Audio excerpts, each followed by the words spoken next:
Welcome to Films and Stuff with your hosts, Pete Mitchell and Ethan Hunt. Pete, Films and Stuff, we are back. How are you today? I am great, Ethan. How are you? I am great, and it has been some time since we've done a review and a breakdown of Andor. Yeah, it's been a hot minute. Are you ready to dive in? I am, and I will just start off by saying I think your and my approach as to the review or, the recap of Andor is right.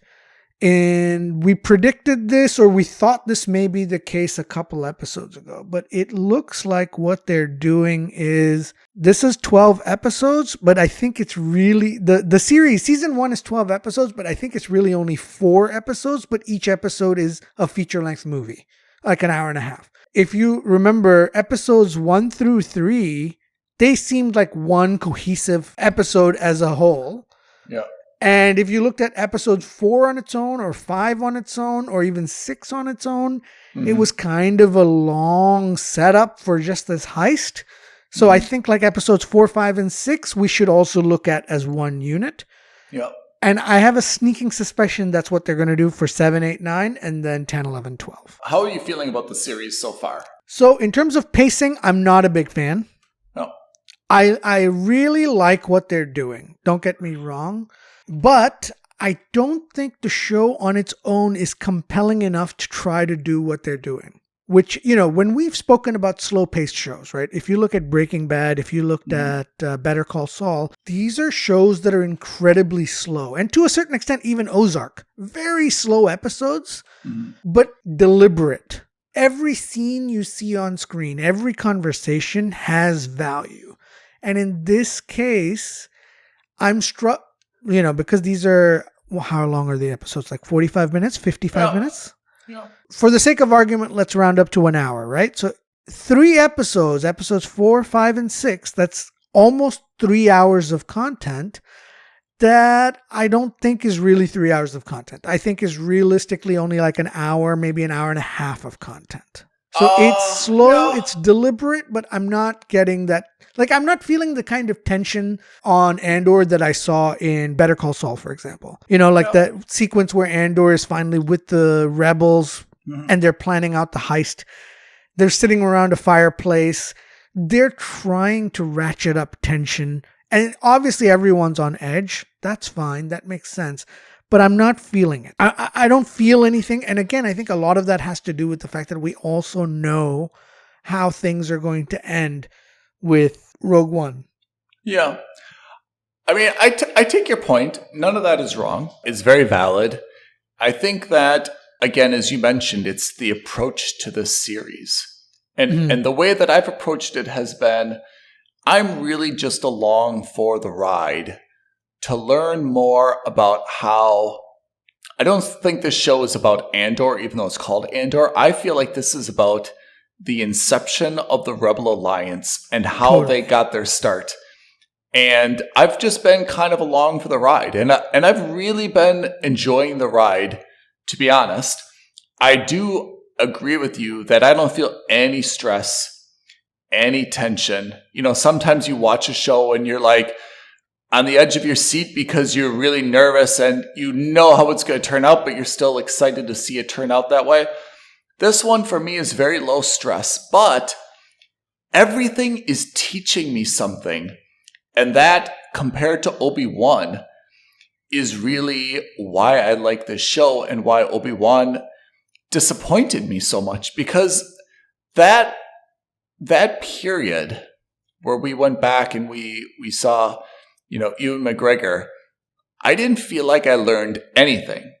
All I saw was a very grumpy old ex-Jedi. Yeah, I would say he was very grumpy and he was very alone.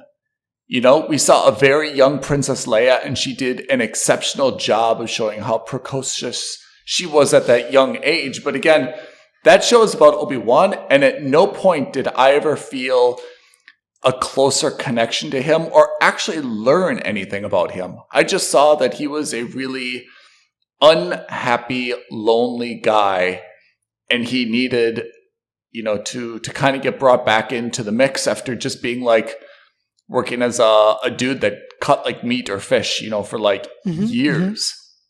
So I was really disappointed by Obi-Wan, whereas I think for Andor, I'm really fascinated by all these different mechanisms that the Rebel Alliance is kind of using, to get their start. And as far as I can tell, and I hope this doesn't go into a political way, but as far as I can tell, this is Mon Mothma, Rael, and it's kind of those two who have said, hey, let's start our own movement against the Empire. And they said, look, we've been kind of paying for this out of our own pocket for a while. It's either getting expensive or we can't scale up. And the team that they got, right, that we saw, is a pretty ragtag team. I mean, there's nothing really noble about them. I mean, Vel is the leader, and she seemed very dedicated, but we even see that, she had her moments of doubt. There was Cinta, who I kind of thought was her lesbian lover, but they left her behind, which I'm not sure why or how. The dude who is a former stormtrooper died. Then there's Arvel, who was a traitor. Then there's that kid Karis. Karis was a very sympathetic figure. He seemed to be a true believer. But, I mean, he was also a little bit simple and almost too thoughtful and kind of easily impressionable. Now I got the feeling that he was going to be the first to die. Yeah, I mean, who are we left with? We're left with Senator Mothma, Rael, and we're left with Cassian, and we're left with Vel. That's it. Right? Yeah, but I think we're also left with 80 million credits. We're left with now credits. Yeah, but so here's a question I have for you, right? So when we've watched Star Wars, with the exception, I think, really, of maybe Han, maybe Benicio del Toro's character in episode 8, when they go to the casino planet and he helps them escape? Yep. Did you ever think of money in the Star Wars universe? Nope.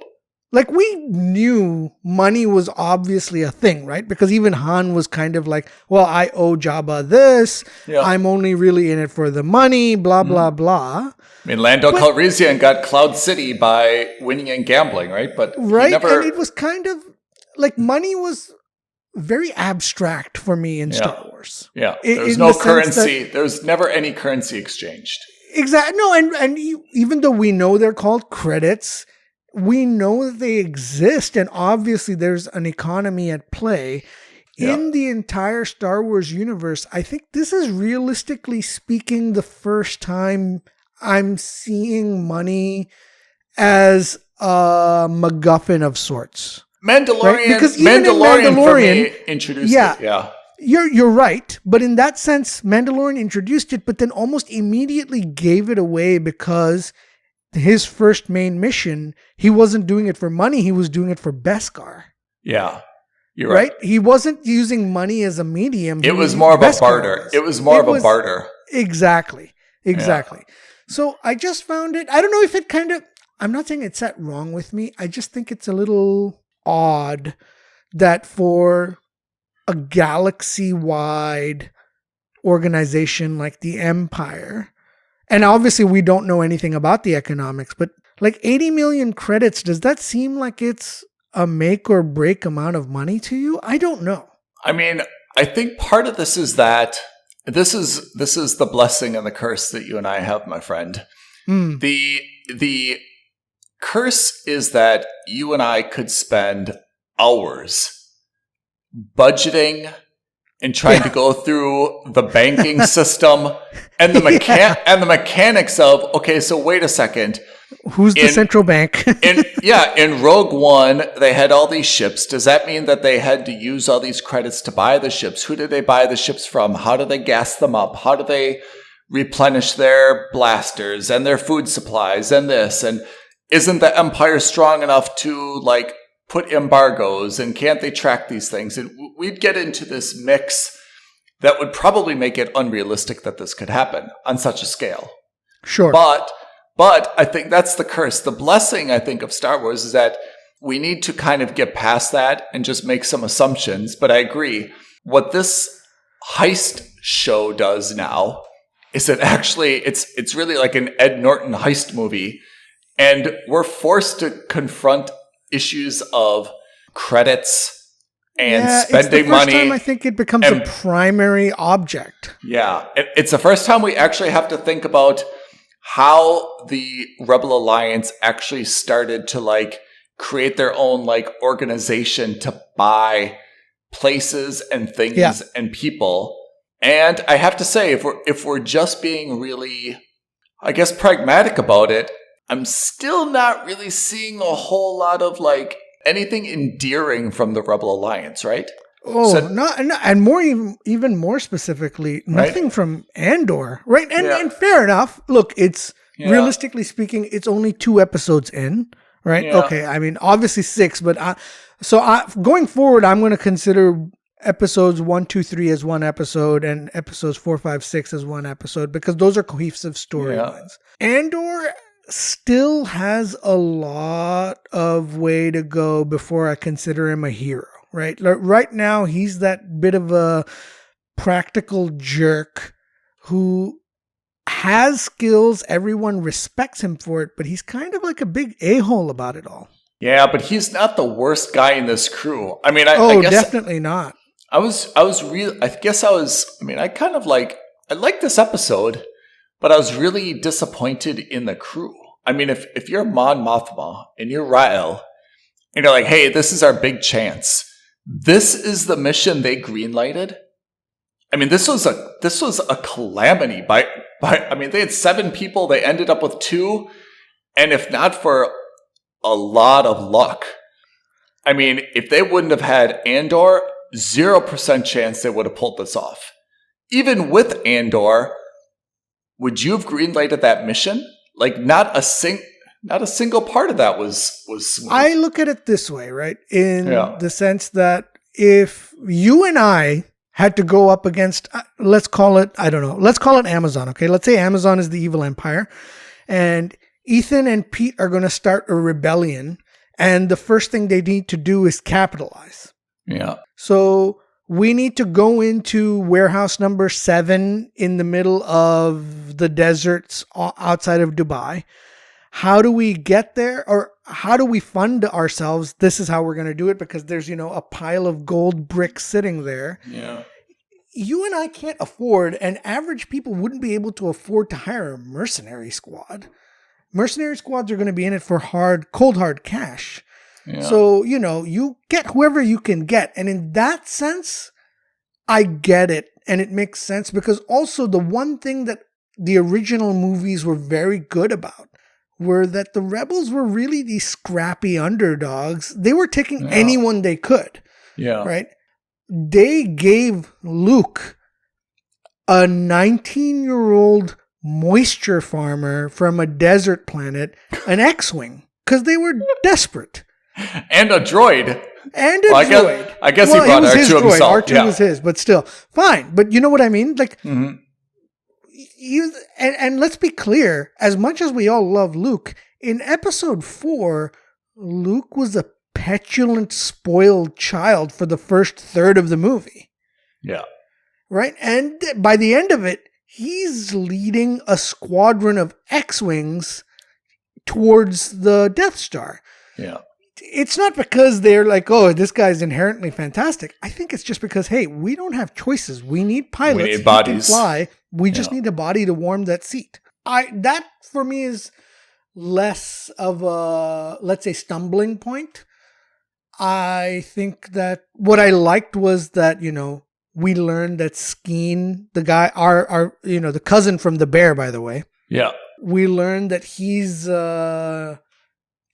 basically a scumbag, right? He wanted to lie about everything. He was lying about everything, and he really just wanted the money for himself, or at least half the money for himself, because I think he recognized out of all of them, Andor was the only one that would actually give him a challenge and he wouldn't be able to kill him or escape with Andor. So it was better to try to split the gains with Andor. And you kind of see that streak of Andor who's saying, listen, I want what's due to me, and that's it. I don't want more. I don't want less.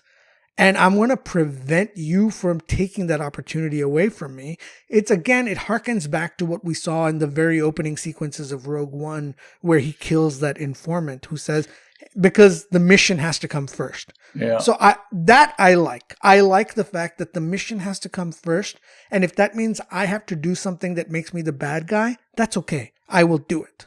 And in this case, of course, the mission wasn't about he wasn't doing it before the mission. He was just doing it to safeguard his 200,000 credits. So, I mean, now I guess where we're going, right, is, I mean, I assume that Andor is going to be pulled back into this. Either Val is going to either convince him, or Rael will come, or he'll turn his ship around and he'll go save Val somehow, right? I have a sneaking suspicion because as far as Luthen and Mon Mothma are concerned, the mission's a success. And they haven't shown it, but I have a sneaking suspicion that they wouldn't care if Val lived or died. I think they would just be in it for the mission because they're thinking big picture, like any general would.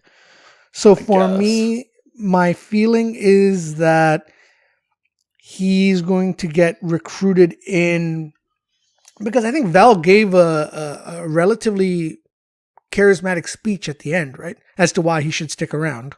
Yeah. But I think he needs a little bit more of a push, and I imagine that's what we're going to see in the next 3 episodes. Are there any secrets here? Are there any surprises in this movie? Like, for example, let me tell you where I'm thinking. Luthen, right? Luthen has like this personal assistant. Yep. Is this right? Who's also with him. Yeah, is this personal assistant ripe for someone who is a traitor and turns on him? Is there another like informant in the Empire we're not aware of? I feel like there has to be like some mystery or some reveal or something coming, right? I would agree with you 100%. If there's anyone who would be the backstabber, it would be her. Yeah. But I think that it's not there yet. I think she's still a part of the rebellion. Only because if she were already a part of that, they would never have allowed the theft of 80 million credits, which is apparently a lot of money. Yeah. Or Mon Mothma's husband or something, right? So what I sneakingly suspect is that Mon Mothma's husband or this woman, the assistant, one of them or maybe both of them are going to turn. What about, remember our good friend Cyril? Right, the over-enthusiastic security dude. Right, he had to go live with his mom. He's got to have a part to play, right? I thought he was on this path to, go back to like Empire HQ, and he was going to be this, hardliner, and he was going to like advance quickly. Then, I mean, we didn't see him in this episode at all, but in the prior episode, his mom, who seems like a real work, was kind of like, "Hey, I called in a favor to your uncle." Where do you stand on the likelihood that his uncle brings him to the Empire and he starts to advance in the Empire, or somehow introduces him to the rebels and he does a total change and he becomes a rebel? What do you think is the likelihood of either one of these happening? For him, you know what I thought could happen, or what I think might happen, is I think he's going to join the rebels as a double agent. I think that he's going to start to do his own investigation of the rebels, unsanctioned by the Empire, because I think he's going to try to get whatever information that he can so that he can get on the Empire's good side and get his job back. But I think during the course of that, one of two things is going to happen. Either he's going to be found out and killed, which I don't see happening, or he's going to be found out and convinced to stay and join the good fight. And then he's going to become an officer because he'll have a lot of insight because he worked for the Empire. Yep. I can see both of those happening. I feel like it's something is going to happen with him. We've been introduced to him too deeply for him to just remain irrelevant. You're absolutely right. And he seems like he seems like a solid actor that way. Yeah. So I don't see them. I think it would be a waste to throw him away. Let's put it that way. Do you think, I mean, we've had a lot of shows that we've gone back and forth on saying, For All Mankind, for example, very few characters, we get to know them all very, very deeply. How do you feel about Andor? Do we have enough characters and have we gotten to know them? I feel like every episode, which is 3, we're kind of like cycled through a group of folks, right? Yeah. Yeah, I think it's too early. I imagine we're going to be introduced to a lot more characters. We still haven't seen Jimmy Smits come in yet. Oh, yeah. So we're going to see, we still haven't seen much of the Senate machinations, but we're certainly going to see more of that. So we're going to be introduced to more people there. Mm-hmm. My suspicion is that in terms of the rebels and like the bodies of the rebels, I think outside of Andor, maybe Vel and that kid, I think there's going to be that cast. I think is going to be relatively a revolving door. I think it's going to be the senior leadership of the Rebel Alliance that will stay on screen. There's certainly going to be more people coming on screen. I don't know who yet, but there's certainly going to be more screen. How many episodes have we seen so far? This is 6. And this season is 12? Yeah.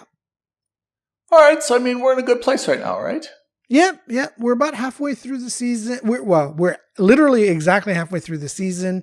Yeah. In terms of motivation, we're about halfway, I think, or maybe 3/4 of the way to convince Andor to become a rebel full time. I'm just looking at the movie poster, because you really get a lot of information on the poster. The poster is Andor, Luthen, Mon Mothma, one stormtrooper, Cyril, Vel, looks like Luthen's assistant, a small droid, this lady who is a hardliner at the Empire, maybe 1 or 2 people that I can't make out, right?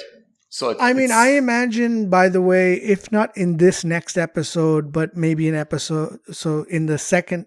4th episode, which would mean 10, 11, 12, we're also going to get introduced to Alan Tudyk's K2SO.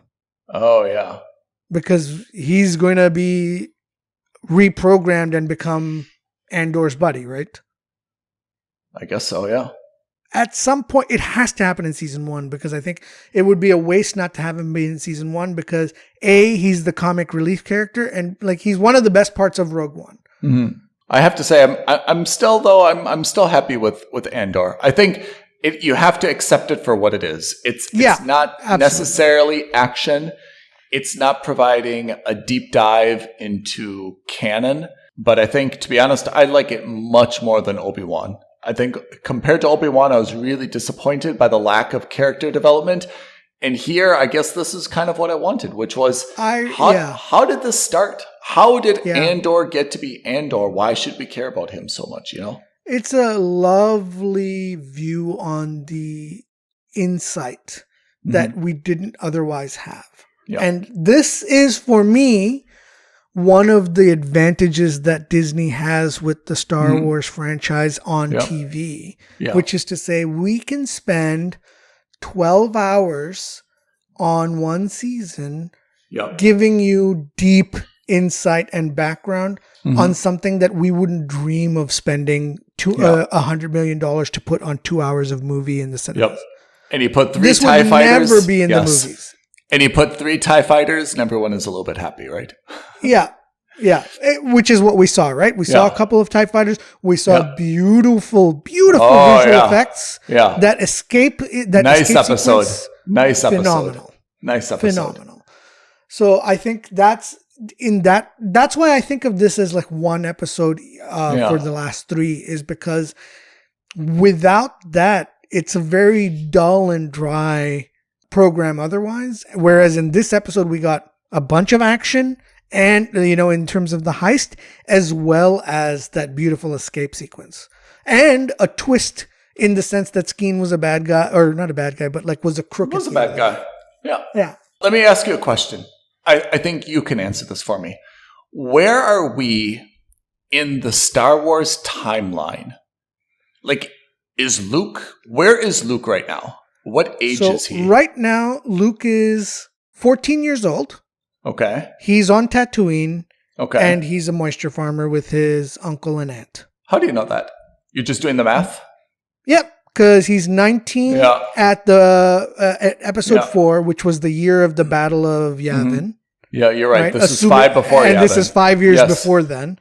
Yeah. So he's got to be 14, maximum 15 years old. Okay. That means that Obi-Wan is probably circa 60 years old, plus minus. So this is post Obi-Wan the series. Yeah, definitely. Okay. This is definitely... Well, okay. So theoretically, we don't know how many seasons of Obi-Wan is going to be there. Yeah. But there could be overlap in terms of timeline, but doubtful. So that means Leia is 14 as well. So the likelihood that she makes... Remember, that was my worry, was that we were going to see Leia because she's an integral part of the Rebel Alliance as well. So my number one concern was we got a lot of Leia and Obi-Wan.